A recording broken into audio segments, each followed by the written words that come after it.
¿Te imaginas un rey que pasó de ser un atleta a un monstruo tiránico, muriendo en una agonía grotesca?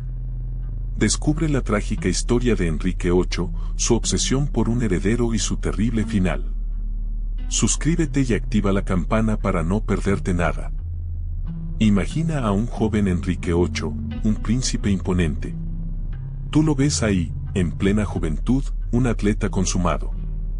Sus músculos, moldeados por años de entrenamiento, se tensan bajo la rica tela de sus trajes. Cabalgaba con la destreza de un caballero experimentado, competía en justas con una ferocidad admirable y su energía parecía inagotable. Era la imagen misma del vigor y la promesa de un reinado glorioso. Un futuro rey, fuerte, seguro de sí mismo y cargado de un carisma que lo hacía irresistible. Su destreza en el campo de batalla era legendaria, incluso antes de ascender al trono. Era un maestro de la espada, un arquero preciso, un jinete excepcional. Las crónicas hablan de su audacia, su valentía en la guerra, su capacidad para inspirar a sus tropas. No solo era fuerte físicamente, sino también poseía una mente aguda, capaz de estrategia y liderazgo. Era un príncipe que prometía un reinado largo y próspero para Inglaterra. Pero su juventud no fue solo una época de guerras y triunfos militares. También fue una etapa de aprendizaje, de formación como futuro rey. Fue instruido en artes y letras, en política y diplomacia. Se rodeó de consejeros sabios, escuchando sus consejos y aprendiendo de sus experiencias. Aunque su carácter ya mostraba destellos de la terquedad que lo definiría más tarde, en su juventud, Enrique VIII irradiaba un encanto y una promesa que cautivaban a todos. Pero esa fuerza juvenil, esa promesa de un reinado glorioso, pronto se vería eclipsada. Te presento a Catalina de Aragón, princesa española, una mujer imponente por derecho propio. Su llegada a la corte inglesa marcó el inicio de un matrimonio político, un pacto para unir dos grandes reinos. Tú la ves ahí, con su elegancia sobria, una reina en ciernes, con los ojos llenos de una mezcla de esperanza y, quizás, un presentimiento de lo que estaba por venir. Una unión que prometía asegurar la sucesión al trono inglés, pero que, irónicamente, sembraría las semillas de la destrucción de la Iglesia Católica en Inglaterra. El matrimonio, al principio, parecía ser un éxito. Un símbolo de poder y estabilidad. Pero la promesa de un heredero varón, tan crucial para la continuidad de la dinastía Tudor, tardaba en cumplirse. Años pasaron, llenos de esperanza y decepción. Tú observas la creciente tensión en la corte, la especulación en los pasillos, la preocupación en el rostro de la reina. El peso de la expectativa real, la presión de un reino entero, recaía sobre sus hombros, mientras la salud de Catalina se deterioraba con cada año que pasaba sin la llegada de un hijo varón. Esta incertidumbre, esta falta de un heredero masculino legítimo, se convertiría en el catalizador de los eventos que definirían no solo el reinado de Enrique, sino la historia misma de Inglaterra. La desesperación por asegurar la sucesión, una obsesión que crecería con el paso del tiempo, comenzaría a corroer la confianza y la estabilidad de su matrimonio y a oscurecer el futuro de la dinastía Tudor. Tú eres testigo de los primeros indicios de la tormenta que se avecina, una tormenta que cambiará para siempre el curso de la historia. Su matrimonio con Catalina, aunque inicialmente parecía prometedor, se convirtió en una fuente constante de frustración. Años pasaron sin un heredero varón, el anhelo más profundo de un rey inglés. La presión de la corte, la amenaza de una dinastía inestable, todo esto se cernía sobre Enrique. Era un peso que lo consumía, una obsesión que nublaba su juicio y lo empujaría hacia decisiones drásticas. La esperanza se desvanecía con cada año que pasaba. La posibilidad de que Catalina no pudiera darle un heredero varón se convirtió en una verdad cada vez más inquietante para Enrique. Esta inquietud, alimentada por el consejo de sus cortesanos y la presión social, lo llevó a cuestionar su matrimonio y a buscar una solución desesperada. Esa solución, a sus ojos, se encontraba en la anulación de su matrimonio. Pero la Iglesia Católica, con su firme postura sobre la indisolubilidad del matrimonio, se interponía en su camino. Este obstáculo, sin embargo, solo intensificó la obsesión de Enrique. Para él, el obtener un heredero varón justificaba cualquier medida, sin importar el costo. Así, su anhelo por un heredero varón, un deseo que comenzó como una legítima aspiración dinástica, se transformó en una obsesión ciega que lo llevaría a desafiar a la Iglesia Católica, a ejecutar a sus esposas y a cambiar para siempre el curso de la historia inglesa. La semilla de la Reforma inglesa, impulsada por la desesperación de un rey, estaba plantada. La frustración de Enrique por la falta de un heredero varón lo llevó a fijarse en Ana Bolena, una dama de compañía de Catalina de Aragón. Su belleza y encanto cautivaron al rey, iniciando un romance secreto que desafiaba las convenciones de la corte. Tú verás cómo ese amor prohibido, lleno de pasión y ambición, cambiaría para siempre el curso de la historia inglesa. Ana, inteligente y decidida, se negó a convertirse en solo otra amante real. Ella aspiraba a más, a la corona misma. Su ambición, tan audaz como peligrosa, la llevó a jugar un juego arriesgado con el monarca, un juego donde la apuesta era su vida y el futuro de Inglaterra. Tú serás testigo de su audacia y de las consecuencias que conllevaría. Enrique, obsesionado con la idea de un heredero varón, decidió anular su matrimonio con Catalina. La influencia de Ana fue decisiva en esta decisión, un paso que lo enfrentaría con el Papa y con la poderosa Iglesia Católica. Tú presenciarás cómo el deseo del rey y la ambición de Ana desencadenaron una revolución religiosa, marcando un antes y un después en Inglaterra. La coronación de Ana como reina fue un triunfo efímero. A pesar de dar a luz a una hija, Isabel, la presión por un heredero varón no cesó. Las sospechas de infidelidad y las intrigas de la corte se cernían sobre ella, tejiendo una red de secretos y traiciones que culminarían en un trágico desenlace. Tú descubrirás cómo la ambición y el poder pueden consumir incluso a la realeza. Obsesionado con Ana y con la necesidad de un heredero varón, Enrique empezó a cuestionar la legitimidad de su matrimonio con Catalina. La Iglesia Católica, claro, se negaba a anularlo. Esa negativa se convirtió en la chispa que encendió una guerra religiosa. Tú ya sabes que Enrique no era hombre de esperar, era un rey acostumbrado a obtener lo que quería, y quería un hijo legítimo. Así que, ¿qué hizo? Decidió que si Roma no le daba lo que quería, él mismo crearía su propia iglesia. Con el apoyo de algunos de sus consejeros, Enrique VIII inició un proceso legal para romper con la Iglesia Católica. Fue un proceso largo y complicado, con mucha presión política y religiosa. Pero al final, en 1534, se promulgó el Acta de Supremacía. Este documento declaraba a Enrique VIII como el supremo jefe de la Iglesia de Inglaterra, poniendo fin a siglos de sumisión a Roma. Imagínate el revuelo que esto causó. De un plumazo, Enrique VIII transformó la religión de Inglaterra. Los monasterios fueron clausurados, sus riquezas confiscadas para engrosar las arcas reales. Los sacerdotes y monjes que se negaban a jurar lealtad al rey fueron perseguidos y ejecutados. La ruptura con Roma no fue pacífica, fue un acto violento que redibujó el mapa religioso de Inglaterra para siempre. El catolicismo inglés, tal como lo conocías, había desaparecido, reemplazado por una nueva iglesia controlada por la corona. Esa negativa, sin embargo, encendió la mecha de la ambición de Enrique. Necesitaba un heredero varón, y Ana Bolena, con su belleza y su astucia, se convirtió en su nueva esperanza. Pero la suerte de Ana era tan volátil como la del propio rey. Su ascenso meteórico fue seguido por una caída igual de precipitada, una caída que te dejará helado. Tras años de matrimonio sin el deseado heredero, las sospechas de Enrique se volvieron acusaciones. Se tejieron intrigas en la corte, y la acusación de traición, incesto e incluso brujería, se abatió sobre Ana.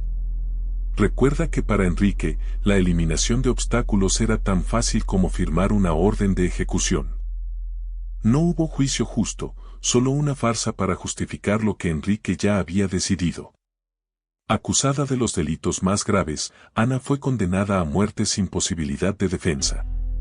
Su ejecución, en la Torre de Londres, fue rápida y brutal, un final trágico para una mujer que había desafiado al poder del rey.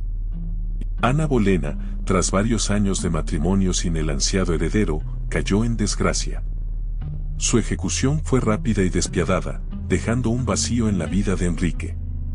Pero la necesidad de un sucesor seguía siendo apremiante. Fue entonces cuando apareció Jane Seymour, una dama de la corte discreta y de belleza serena, que cautivó al rey con su docilidad y su aparente sumisión. A diferencia de sus predecesoras, Jane no desafió el poder de Enrique.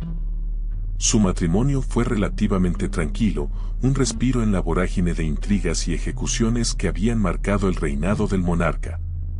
Para Enrique, Jane representaba la estabilidad y la esperanza de una línea de sucesión segura. La calma, sin embargo, no duraría mucho. El embarazo de Jane se convirtió en el foco de atención de toda la corte. La nación entera rezaba por la llegada de un heredero varón. Y finalmente, el anhelo se cumplió. Nació Eduardo, un niño que prometía asegurar la continuidad de la dinastía Tudor. Pero la alegría fue efímera. El parto debilitó gravemente a Jane, y pocos días después, la joven reina fallecía. Tras la ejecución de Ana Bolena, la corte respiraba tensa. Tú sabes que Enrique, a pesar de su crueldad, anhelaba desesperadamente un heredero varón. Jane Seymour, su nueva esposa, ofrecía una nueva esperanza, una posibilidad de consolidar su dinastía y asegurar su legado. Los meses transcurrieron con una mezcla de ansiedad y expectación. Finalmente, llegó el día. El 12 de octubre de 1537, Jane dio a luz a un niño, el tan deseado príncipe Eduardo. La alegría en la corte fue incontenible. Las campanas resonaron por toda Inglaterra, celebrando el nacimiento del heredero que prometía la estabilidad de la monarquía. Por un instante, la sombra de la tiranía pareció desvanecerse. Pero la felicidad fue efímera.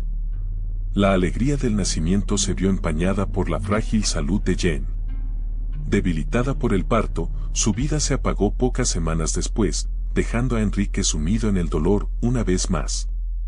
La muerte de Jane, tan cercana al nacimiento de su heredero, proyectó una larga sombra sobre la celebración.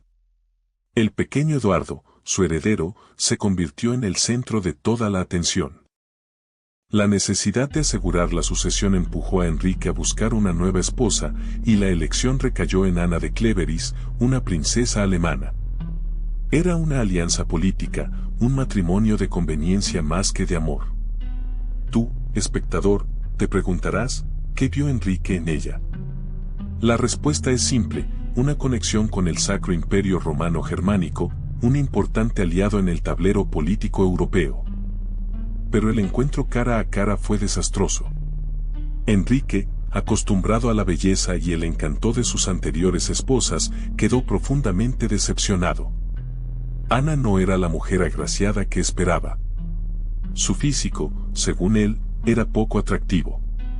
La primera impresión fue fatal, y el futuro de la reina se vislumbró sombrío desde ese instante. La boda se celebró, pero la falta de atracción física entre ambos era innegable. La reina Ana, consciente de la situación, intentaba cumplir con sus deberes, pero la frialdad del rey era evidente. Su matrimonio fue una farsa, una representación vacía de la unión real, condenada al fracaso desde el principio. Tú sabes que este matrimonio estaba destinado a ser efímero. Finalmente, Enrique, con la misma facilidad con la que había desechado a sus anteriores esposas, decidió anular el matrimonio con Ana de Cleveris. No hubo juicios ni acusaciones públicas, simplemente un decreto real que la despojaba de su título. A cambio, recibió una generosa pensión y el título de hermana del rey. Su breve reinado había terminado. Ana de Cleveris resultó ser un fracaso, demasiado sencilla para el rey. Tu matrimonio con ella fue corto, y rápido fue su anulación. Enrique, siempre necesitado de un heredero varón, puso sus ojos en Carolina Howard, una joven atractiva y de noble familia. Pero, a diferencia de sus predecesoras, Catalina era joven, ambiciosa y indiscreta.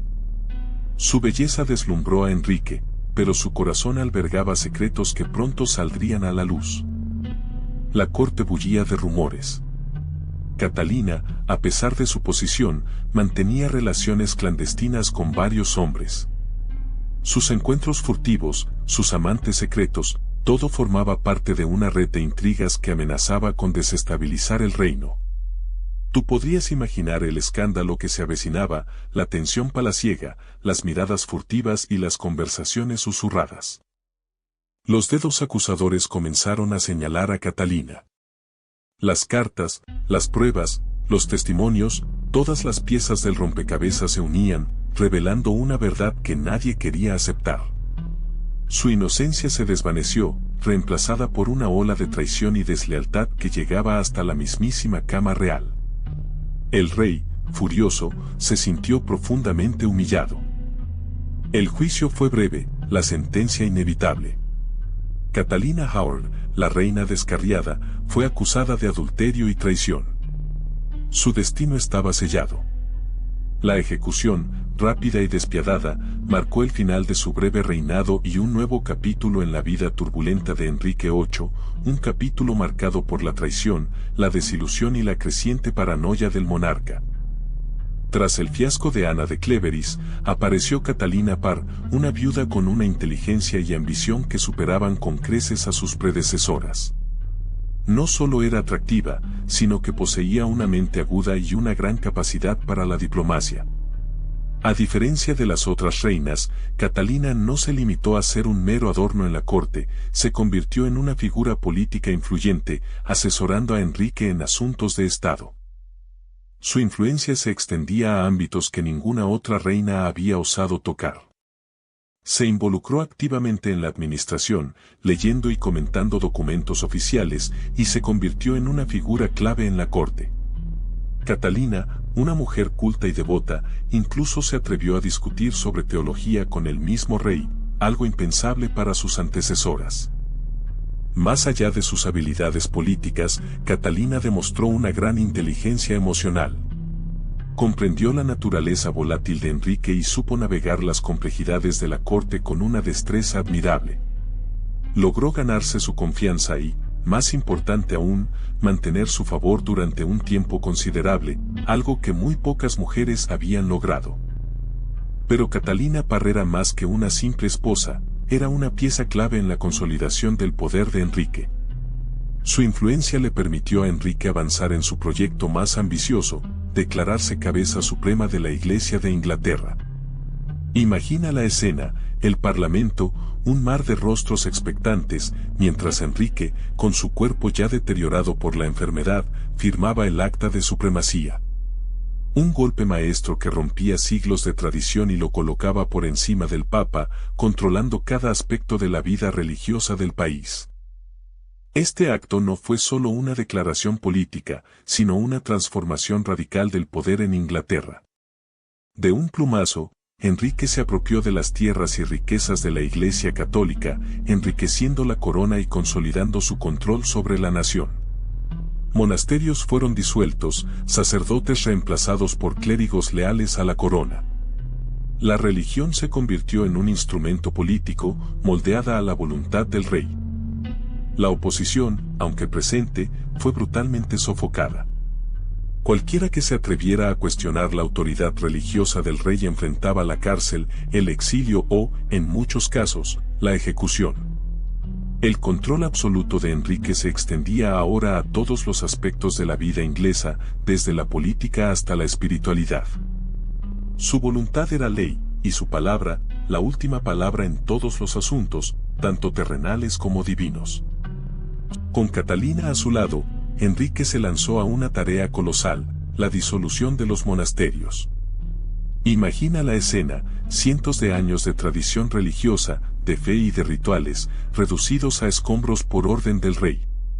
Tú, observando desde la lejanía, podrías ver cómo los ricos tesoros de la iglesia, acumulados durante siglos, comenzaban a fluir hacia las arcas reales. Oro, plata, joyas, una riqueza inimaginable. No se trataba solo de oro y piedras preciosas. Tierras fértiles, propiedades urbanas, obras de arte, todo pasaba a manos del rey. Piensa en el poder que eso le daba, el control absoluto sobre la economía del reino, el fin de una institución que, durante siglos, había desafiado su autoridad. El control de la iglesia, su riqueza, consolidaba su reinado de una forma que jamás había imaginado. Para ti, testigo de aquella época, la disolución de los monasterios habría sido un espectáculo impresionante, pero también profundamente inquietante. El poder de Enrique, ya considerable, se multiplicó exponencialmente. La riqueza de la iglesia, ahora en sus manos, le permitía financiar sus guerras, sus extravagancias, consolidando su posición como el monarca más poderoso de Inglaterra. Un poder conseguido a costa de la fe y la tradición. Pero la destrucción de los monasterios no fue un proceso silencioso. Thomas More, canciller del reino y hombre de profunda fe, se negó a aceptar la supremacía real sobre la iglesia. Para ti, imaginar la magnitud de su desafío, un hombre de su posición, oponiéndose al capricho del rey, un rey tan poderoso como Enrique VIII. More, con su intelecto brillante y su inquebrantable convicción, se convirtió en un símbolo de resistencia contra el poder absoluto. La negativa de More a jurar lealtad al acta de supremacía, que declaraba a Enrique la cabeza suprema de la Iglesia de Inglaterra, lo llevó directamente a la Torre de Londres. Piensa en la atmósfera opresiva de esas mazmorras medievales, el peso de la historia en sus muros, la incertidumbre del futuro. Allí, More permaneció firme en sus creencias, a pesar de las presiones y las amenazas. Su juicio fue una farsa. Acusado de traición, More se enfrentó a un tribunal parcial, donde su integridad moral brilló incluso frente a la amenaza de muerte. Su defensa, una lección de valentía y erudición, quedó grabada en la historia. Pero el destino estaba sellado, la ejecución era inevitable. La espada del verdugo, fría y despiadada, esperaba. El 6 de julio de 1535, Thomas More fue decapitado en Tower Hill. Su muerte, lejos de ser un final, se convirtió en un símbolo de resistencia a la tiranía. Su legado, el de un hombre que priorizó su conciencia sobre su vida, trascendió su tiempo. Para ti, ¿qué te dice su historia sobre la fuerza de la convicción? La ejecución de Thomas More marcó un punto de inflexión. Tú ya sabes que Enrique VIII, impulsado por su necesidad de un heredero varón y su creciente ambición de poder, no se detendría ante nada. Su siguiente objetivo era la Iglesia Católica, un obstáculo a su dominio absoluto. La disolución de los monasterios fue solo el primer paso en un plan mucho más audaz, la creación de una Iglesia de Inglaterra completamente bajo su control. Así, con el Acta de Supremacía de 1534, Enrique se proclamó cabeza suprema de la Iglesia en Inglaterra. Imagina la conmoción, el Papa, el vicario de Cristo, desplazado por un rey. Para muchos, era una herejía. Para Enrique, era una necesidad política y personal que le permitiría controlar los recursos de la Iglesia y asegurar su propia legitimidad como gobernante. La resistencia fue feroz, pero la mano de hierro del rey aplastó cualquier oposición. La nueva Iglesia anglicana, aunque inicialmente conservaba muchas de las prácticas católicas, se encontraba bajo el control total del rey. Los clérigos debían jurar lealtad a Enrique, no al Papa. Los monasterios fueron destruidos, sus tierras y riquezas confiscadas. Para ti, esto significó un cambio radical en la vida religiosa de Inglaterra, impuesto por la fuerza y sellado con sangre. La disidencia se castigaba con la muerte, lo que acentuó el terror y la sumisión. Tras la ejecución de More, el terror se cernía sobre Inglaterra. Enrique, en su afán por controlar la fe y asegurar la sucesión masculina, impuso los 6 artículos, una serie de leyes que definían la doctrina católica en Inglaterra. Imagina la tensión, la misa en latín, la transubstanciación, el celibato sacerdotal. Todo era obligatorio. Cualquier disidencia se castigaba con la cárcel, la confiscación de bienes o incluso la muerte. Recuerda que la reforma estaba en pleno auge en Europa. Muchos en Inglaterra simpatizaban con las ideas de Martín Lutero, pero ahora enfrentaban la ira del rey. La libertad de pensamiento se desvaneció, reemplazada por el miedo y la opresión. Los clérigos que se atrevían a cuestionar los 6 artículos fueron perseguidos implacablemente. Tú puedes imaginarte la angustia de aquellos que veían su fe amenazada. La aplicación de los 6 artículos fue brutal. Las prisiones se llenaron de hombres y mujeres que se negaban a renunciar a sus creencias. El rey, obsesionado con el control, no dudaba en utilizar la violencia para silenciar cualquier oposición. Su poder era absoluto, y su voluntad, ley. Para ti, debe ser escalofriante pensar en la opresión sistemática que se vivía en ese momento. Tras imponer los 6 artículos, Enrique VIII no se detuvo. Su ambición de poder se expandió como una mancha de tinta sobre el pergamino de Inglaterra. Ya no se trataba solo de controlar la Iglesia, quería controlar absolutamente todo. La disolución de los monasterios comenzó, no solo por motivos religiosos, sino también para enriquecer su ya abultada tesorería. Imagínate la opulencia que esto le trajo, y el miedo que sembró en quienes se oponían a él. El control de Enrique se extendió a cada rincón del reino. Nombró a sus leales en puestos clave, desde los jueces hasta los recaudadores de impuestos, asegurando así su obediencia incondicional. Cualquier disidencia, por pequeña que fuera, era aplastada con la fuerza bruta de la corona. La ley se convirtió en una herramienta más para acallar a quienes se atrevían a cuestionarlo. Piensa en el terror que debieron sentir. El Parlamento, otrora un cuerpo con cierta autonomía, se convirtió en un mero títere en sus manos. Las leyes se aprobaban sin discusión, reflejando siempre los deseos del rey. Enrique VIII había construido una maquinaria de poder tan eficiente que pocos se atrevían a desafiarla. Su palabra era ley, y su voluntad, la única que importaba. Era el amo absoluto de Inglaterra, sin rival alguno. Ya no era el joven rey atlético que conquistó Francia en su juventud.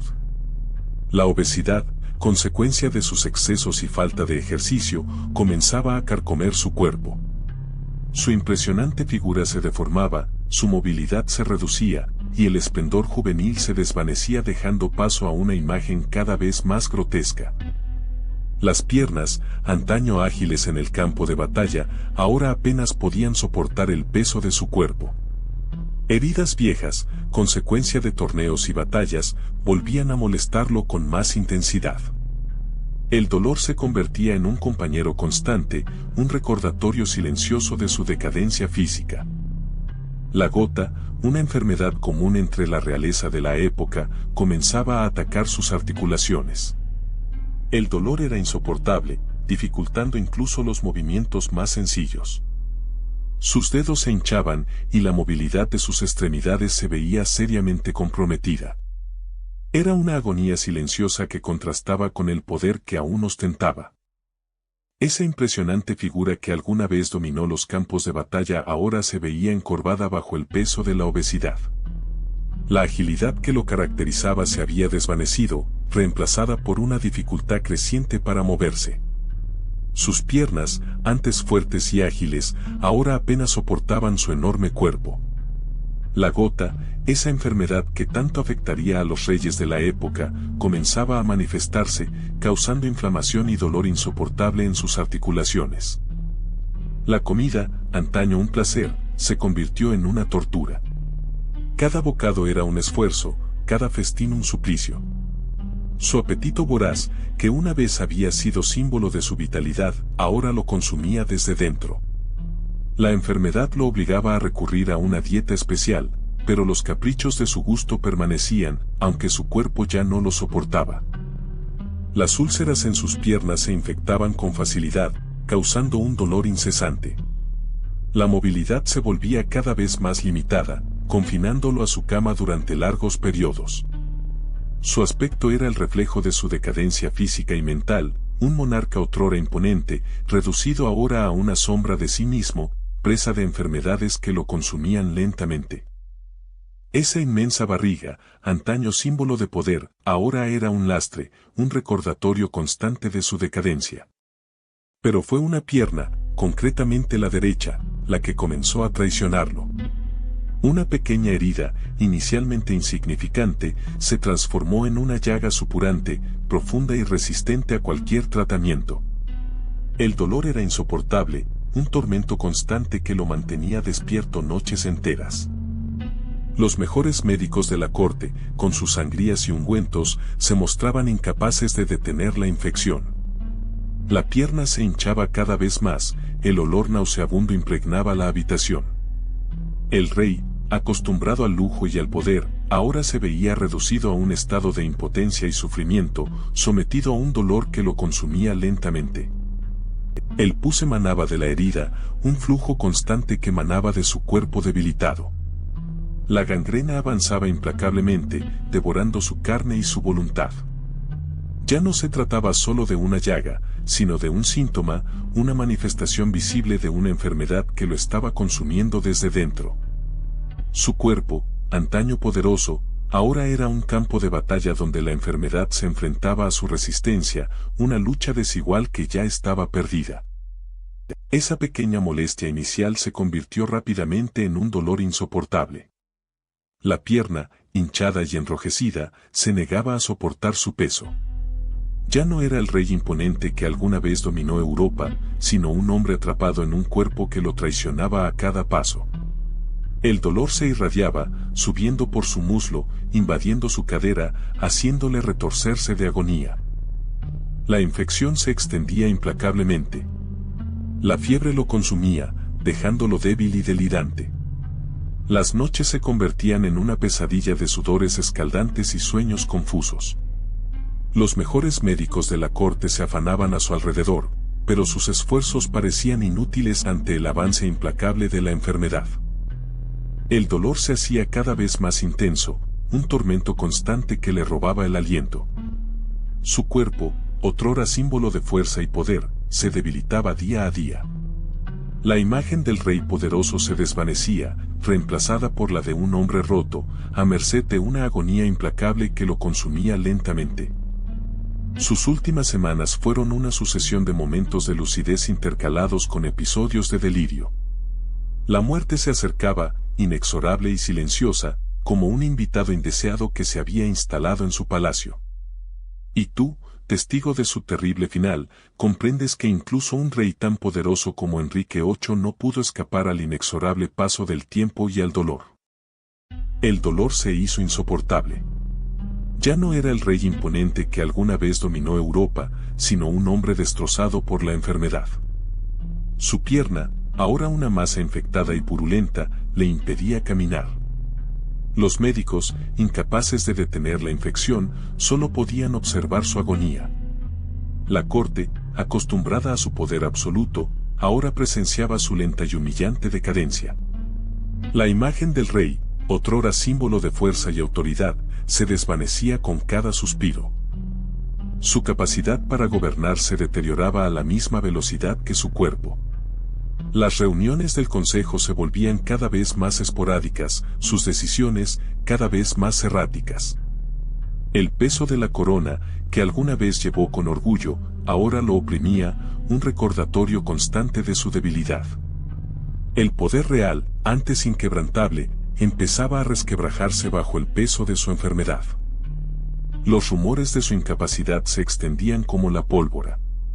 Los nobles, siempre ávidos de poder, comenzaban a conspirar en la sombra, esperando el momento oportuno para aprovechar su debilidad. La estabilidad del reino, durante tanto tiempo asegurada por su férrea mano, se tambaleaba peligrosamente. Su enfermedad no era solo una cuestión física, sino una profunda herida en el tejido mismo del poder real. El dolor era ya un compañero constante. Imagino que la agonía te consumía, Enrique, mientras los médicos, con sus sangrías y remedios inútiles, te rodeaban. Tu cuerpo, antaño robusto, se había convertido en un campo de batalla. La infección en tu pierna se extendía, un monstruo silencioso que te roía por dentro. La muerte se acercaba, un visitante inevitable que ya se sentía en el aire pesado del palacio. Te preparaban para lo inevitable. Los sacramentos, las plegarias, los últimos ritos. ¿Sentiste algún remordimiento? ¿Te arrepentiste de las decisiones que habían marcado tu reinado con sangre y fuego? ¿O quizás solo el dolor físico, el implacable avance de la enfermedad, ocupaba cada rincón de tu mente? Mientras la vida se escapaba, ¿te aferraste a la esperanza de un heredero varón? ¿O la obsesión que te había consumido durante tantos años se desvaneció finalmente, dejando espacio al vacío existencial? Tu legado estaba sellado, un complicado tapiz de grandeza, crueldad y, finalmente, una muerte espantosa. La preparación no era para la vida, sino para el final. Llegó el 28 de enero de 1547. Tu respiración, Enrique, se hacía cada vez más entrecortada, un jadeo doloroso que resonaba en las estancias del palacio. La obesidad te había aprisionado, cada movimiento era una tortura. Te imagino, inmóvil, rodeado de la corte que antes temblaba ante tu poder, ahora solo testigos silenciosos de tu agonía. Tus últimas horas fueron un espectáculo macabro. La enfermedad te había desfigurado. Tu cuerpo, antaño símbolo de fuerza, ahora era una monstruosa caricatura de su pasado glorioso. La muerte te esperaba, un final cruel para un rey tan cruel. Se dice que la putrefacción comenzó incluso antes de que tu alma abandonara tu cuerpo. Una imagen espantosa, un final tan grotesco como tu reinado. La historia recuerda tu crueldad, tus 6 esposas, tus caprichos y la destrucción de un país que te debía su lealtad. Pero incluso en esa decadencia, en ese final tan degradante, la ironía de la historia se hace presente. Tu hija, Isabel, la reina que te sucedió, se convirtió en una de las monarcas más grandes de Inglaterra, eclipsando con creces tu legado de tiranía y violencia. Tu cuerpo, Enrique, ya no era el de aquel joven príncipe atlético. La inflamación, la enfermedad, te habían transformado en una grotesca caricatura de tu antiguo yo. La muerte te llegó como un alivio, quizás, pero el espectáculo que siguió fue perturbador. La obesidad te había dejado irreconocible, hinchado y deformado, una monstruosa imagen de la decadencia. Después de tu muerte, la tarea de embalsamar tu cuerpo fue titánica. Los embalsamadores lucharon contra la putrefacción acelerada por la obesidad y la enfermedad. Se necesitaron enormes cantidades de especias y sales para intentar contener el proceso de descomposición, pero era una batalla perdida desde el principio. Pero lo más escalofriante ocurrió semanas después. A pesar de los esfuerzos, tu cuerpo, ya en su ataúd, comenzó a descomponerse de forma tan violenta que el féretro se abrió. Un olor fétido e insoportable inundó la capilla ardiente. Tu cuerpo, ya no un rey, sino una masa putrefacta, se convirtió en un espantoso espectáculo.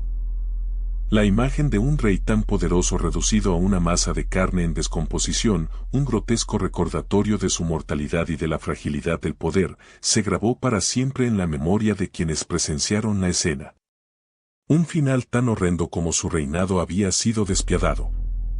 Pero la muerte no fue un final silencioso. Tu cuerpo, ya un terreno fértil para la descomposición, comenzó su espantosa transformación. La inflamación, antes un signo de tu enfermedad, ahora se convertía en una monstruosa deformación. La carne, hinchada y purulenta, se abría en grietas profundas, exudando un hedor nauseabundo que impregnaba el ambiente palaciego. Era una imagen aterradora, la antítesis de la majestad real que alguna vez representaste. El proceso de putrefacción avanzaba implacablemente. La piel, una vez tersa y rosada, ahora era una máscara de tonos verdosos y amarillentos, salpicada de manchas oscuras y supurantes. Tus miembros, antes poderosos, se hinchaban desproporcionadamente, deformándose hasta perder su forma humana. El olor, cada vez más intenso, se volvía insoportable, un testimonio silencioso del horror de tu descomposición física. La imagen era tan impactante que incluso aquellos acostumbrados a la muerte violenta y la enfermedad, se veían obligados a apartar la mirada. Tu cuerpo, una vez símbolo de poder y autoridad, se convertía en un espantoso recordatorio de la fragilidad humana y el inexorable paso del tiempo. La grandeza de tu reinado se desvanecía ante la cruda realidad de tu descomposición, un final tan grotesco como tu vida había sido poderosa. Pero tu legado, Enrique, trasciende la putrefacción de tu cuerpo. Tu reinado, marcado por la violencia y la ambición, transformó Inglaterra para siempre. Rompiste con Roma, estableciendo la Iglesia de Inglaterra y convirtiéndote en su cabeza suprema. Un acto audaz que redefinió la relación entre el poder religioso y el poder político, dejando una huella imborrable en la identidad nacional inglesa. La disolución de los monasterios, aunque controvertida, enriqueció la corona y consolidó tu poder. Nuevas tierras, riquezas y poder político. Tu decisión, aunque motivada por el afán de poder y la necesidad de fondos, impactó profundamente la estructura social y económica de Inglaterra, dejando una herencia compleja y a menudo debatida hasta el día de hoy. A pesar de tus 6 matrimonios y las ejecuciones de tus esposas, tu hija Isabel I se convirtió en la monarca más emblemática de Inglaterra. Su largo y exitoso reinado, un periodo de paz y prosperidad, contrastó con la turbulencia de tu gobierno. Irónicamente, tu hija, producto de tus obsesiones y decisiones políticas, se convirtió en el símbolo del legado más duradero de la dinastía Tudor. Tu ruptura con Roma, Enrique, no fue solo un acto de soberbia real, sino un terremoto político que sacudió los cimientos de Inglaterra. Imagina el desconcierto de la gente, acostumbrada a la autoridad del Papa, viendo a su rey asumir el control de la Iglesia. Los monasterios, antaño poderosos centros de poder y riqueza, fueron disueltos, sus tierras confiscadas y sus riquezas entregadas a la corona. Fue una redistribución de poder radical, que dejó a muchos sin sustento y a otros con nuevas oportunidades. El cambio religioso fue profundo. La Biblia, antes solo en latín, ahora se traducía al inglés, permitiendo que tú y yo pudiéramos leer la palabra de Dios en nuestro propio idioma. Nuevas doctrinas surgieron y las viejas prácticas religiosas, tan arraigadas en la vida cotidiana, fueron abandonadas o modificadas. Fue un proceso complejo, con resistencias y enfrentamientos, pero que transformó la identidad religiosa de Inglaterra para siempre. Socialmente, Inglaterra cambió también. La disolución de los monasterios, además de sus consecuencias religiosas y políticas, tuvo un impacto social significativo. Miles de personas perdieron sus empleos y sus hogares, generando un cambio demográfico importante. La riqueza que antes pertenecía a la Iglesia pasó a manos de la corona y la nobleza, aumentando la desigualdad social. Pero también abrió nuevas oportunidades para quienes supieron aprovecharlas, aunque para muchos, el cambio significó pobreza y desorden. ¿Pero qué significó todo esto para la gente común? La ruptura con Roma no fue solo un asunto de reyes y papas. Imagina la confusión en los pueblos, la incertidumbre sobre la fe, el miedo a la inestabilidad. De repente, tu iglesia, tus sacramentos, todo estaba en entredicho. La reforma religiosa, impulsada por el capricho real, trajo consigo una nueva religión, pero también un cambio profundo en la vida cotidiana. Enrique VIII, con su poder absoluto, reestructuró la Iglesia de Inglaterra a su antojo, confiscando tierras y riquezas monásticas. Piensa en el impacto: monasterios y conventos, centros de vida comunitaria y aprendizaje, fueron disueltos, dejando a miles de personas sin hogar y sin sustento. Su ambición, tu rey, se convirtió en una fuerza devastadora que alteró el paisaje social y económico de Inglaterra para siempre. El legado de Enrique VIII es complejo. Si bien su reinado trajo consigo cambios políticos y religiosos radicales, también sembró la semilla de la inestabilidad que afectaría a Inglaterra durante décadas. Su obsesión por un heredero varón, su crueldad despiadada, su acumulación de poder sin precedentes, todo ello dejó una huella imborrable en la sociedad inglesa, una marca que, incluso hoy, sigue resonando. Pero la ruptura con Roma tuvo un rostro, muchos rostros, en realidad. Piensa en Ana Bolena, la mujer que desafió a la Iglesia por el amor de Enrique. Su belleza, su inteligencia, su ambición, todo quedó eclipsado por la voracidad del rey. ¿Qué fue de su encanto, de su orgullo, cuando cayó en desgracia. Su ejecución, un espectáculo macabro para una mujer que solo ansiaba un hijo varón y un lugar seguro en la historia. Jane Seymour, la tercera esposa, logró lo que otras no pudieron, un heredero, Eduardo. Pero su triunfo fue efímero. La muerte la encontró tras el parto, convirtiéndola en una figura de sacrificio, una santa mártir en la narrativa oficial. Su imagen, la de una reina dulce y sumisa, contrasta con la crueldad que la rodeaba. Ana de Cleves, una reina que duró apenas 6 meses. Su retrato, una imagen de belleza fría e impasible, refleja la frialdad del matrimonio. Enrique, desencantado por su apariencia, la repudió sin contemplaciones, dejándola en el limbo de la historia, un ejemplo de la arbitrariedad real. Catalina Howard y Carolina Parr, las dos últimas esposas, tuvieron destinos similares, la acusación de adulterio y la ejecución o la viudez tras la muerte del rey. Sus historias, silenciadas durante siglos, son un testimonio de la fragilidad femenina en un mundo dominado por el capricho de un monarca obsesionado con el poder. La ruptura de Enrique con Roma no fue un asunto solo inglés. Imagina el revuelo en Europa. Los reyes y papas, acostumbrados a un orden milenario, se vieron desafiados. Francia, aliada de Escocia, enemiga de Inglaterra, vio con recelo la nueva iglesia inglesa, una amenaza a su propia influencia católica. El emperador Carlos V, el hombre más poderoso de Europa, nieto de los reyes católicos, se sintió personalmente ofendido. Para él, la herejía inglesa era un golpe directo al corazón del catolicismo. Piensa en el impacto en la política internacional. Enrique, ahora libre de la autoridad papal, pudo consolidar su poder de una manera sin precedentes. Pero este poder recién adquirido trajo consigo nuevas alianzas y nuevas enemistades. La reforma inglesa alteró el equilibrio de poder en Europa, creando un nuevo escenario político donde las lealtades se redefinían constantemente. El viejo orden, basado en la religión, se estaba desmoronando. Las consecuencias fueron inmediatas y de largo alcance. La disolución de los monasterios ingleses, por ejemplo, provocó una redistribución de la riqueza y el poder en Inglaterra, pero también generó inestabilidad.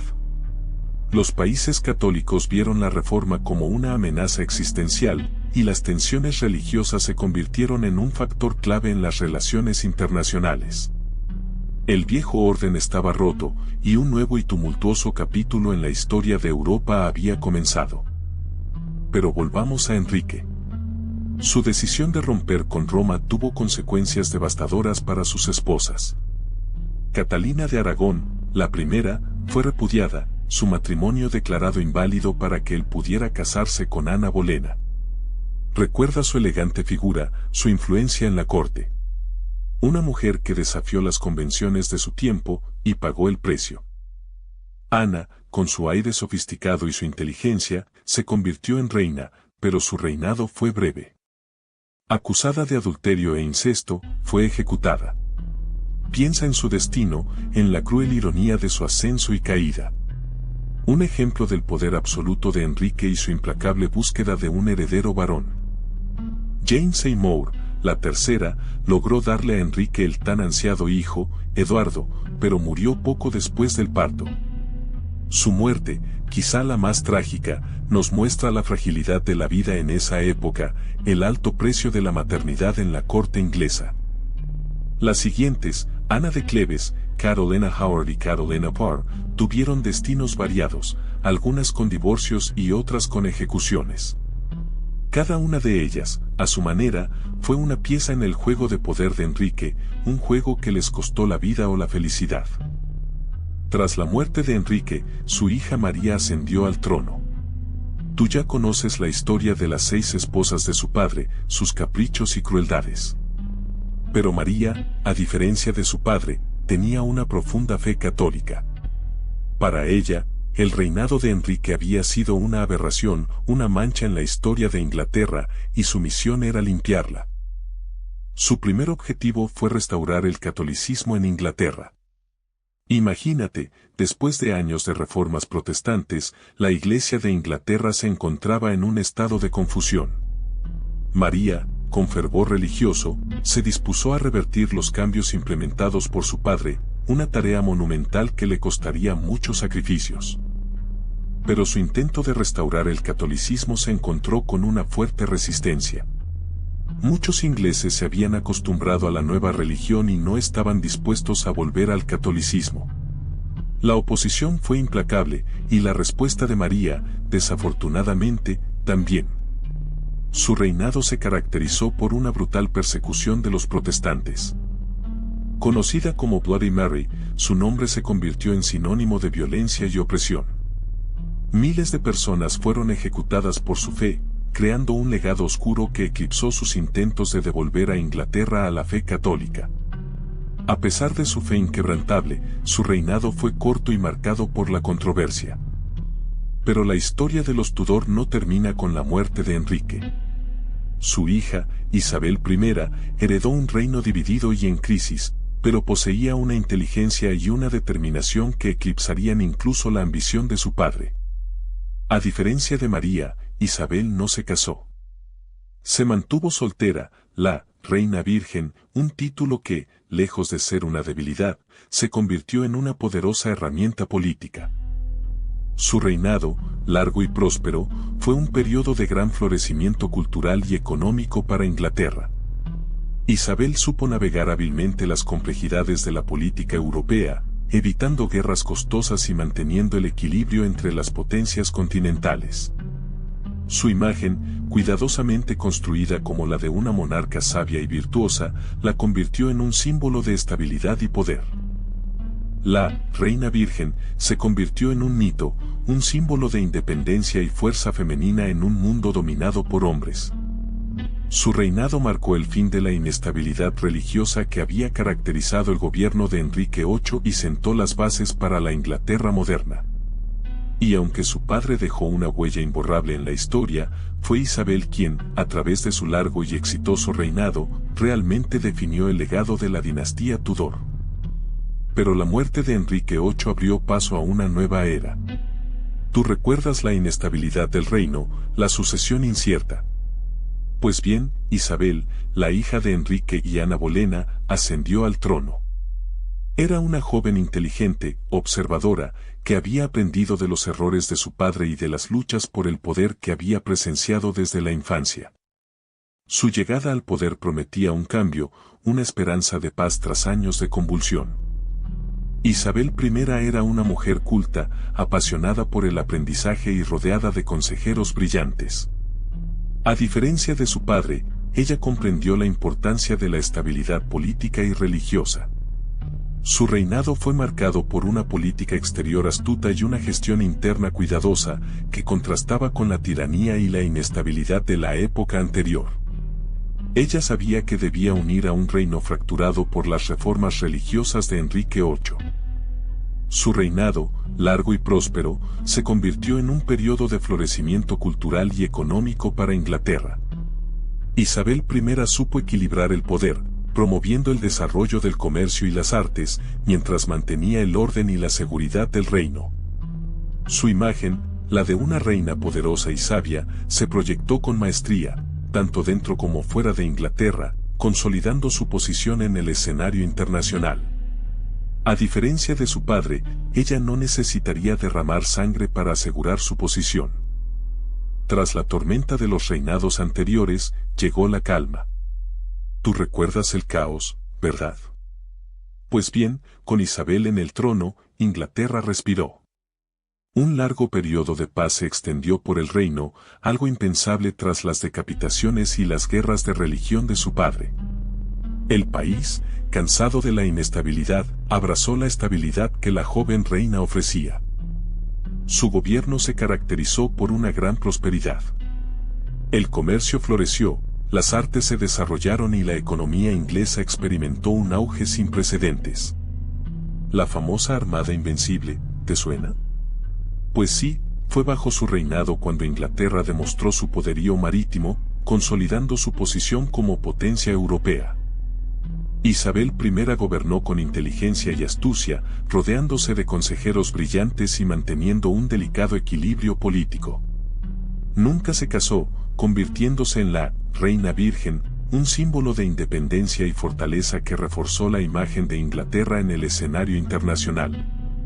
Su reinado marcó un antes y un después en la historia inglesa. Pero antes de esa calma, hubo dos tormentas, dos hermanas, dos reinas. María I, la hija de Catalina de Aragón, y tú recuerdas su reinado, ¿verdad?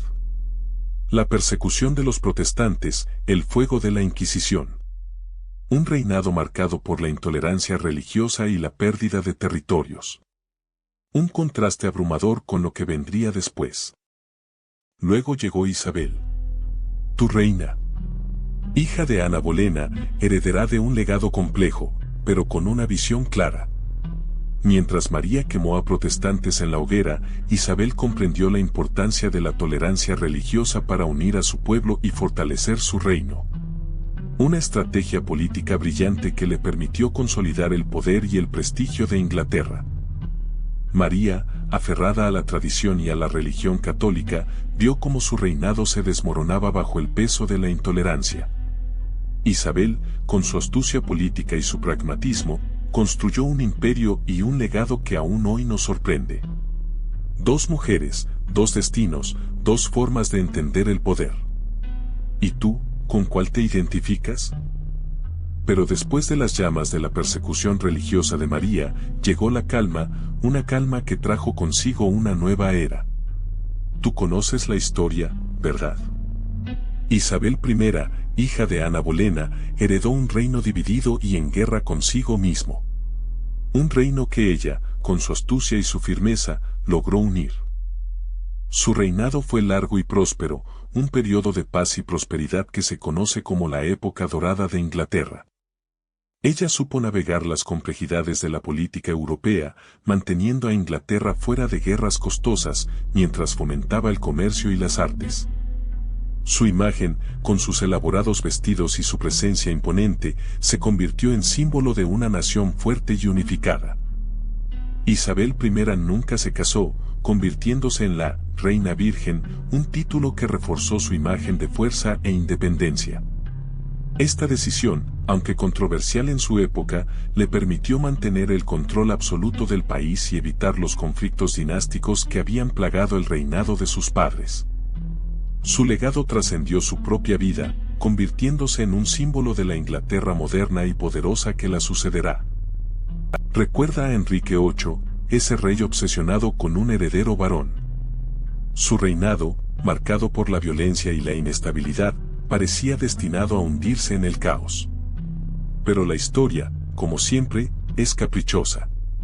De sus numerosas esposas, solo una le dio un hijo que llegó a la adultez, Eduardo V, quien gobernó brevemente y de manera poco efectiva. Sin embargo, de su matrimonio con Ana Bolena, surgió Isabel, una reina que cambiaría el curso de Inglaterra para siempre. Isabel I heredó un reino fracturado, exhausto por años de guerras religiosas y luchas de poder. El legado de su padre era una mezcla de grandeza y crueldad, de progreso y destrucción. Pero ella, con una inteligencia política excepcional y una hábil gestión del poder, supo navegar entre las turbulentas aguas de la política inglesa. Su largo reinado, lleno de logros diplomáticos y éxitos económicos, se convirtió en un símbolo de estabilidad y prosperidad. Consiguió unificar al país después de las décadas de conflictos religiosos, estableciendo un equilibrio que permitió a Inglaterra florecer. La ironía es palpable, el rey que se pudrió vivo, cuyo reinado se caracterizó por la inestabilidad y la violencia, dejó como legado a una hija que se convirtió en sinónimo de paz y orden.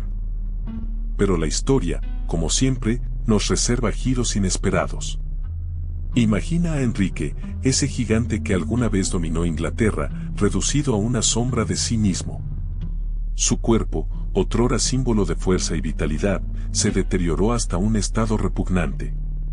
La obesidad, la gota, las úlceras, una agonía lenta y dolorosa que lo consumió por dentro y por fuera.